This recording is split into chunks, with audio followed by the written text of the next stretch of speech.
अब यहाँ पर कहीं से भी मजदूर आए वो काम नहीं कर सकते। ये कान अब खत्म हो गया है। यहाँ पर हमारे अफगानिस्तान के जितने भी लोग फंसे हुए थे वो सब हलाक हो गए। अब यहाँ पर अफगानिस्तान के 4 लोग बाकी रह गए हैं जो यहाँ पर काम करना नहीं चाहते।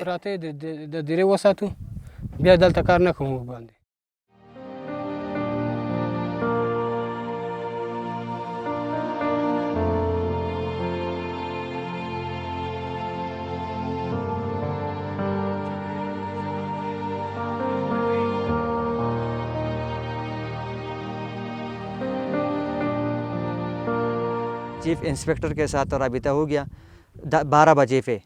वो 2 घंटे ताख़िर से इधर आया, यानी 2 बजे पे इधर पहुंच गई। जिस तरह उसने पहले से जो काम शुरू किया था वो उससे हम मुतमईन नहीं थे। हम ये मज़दूर जो बार बार उनको कहना था कि ये जो काम आप कर रहे हैं ये तसल्ली बख्श नहीं है।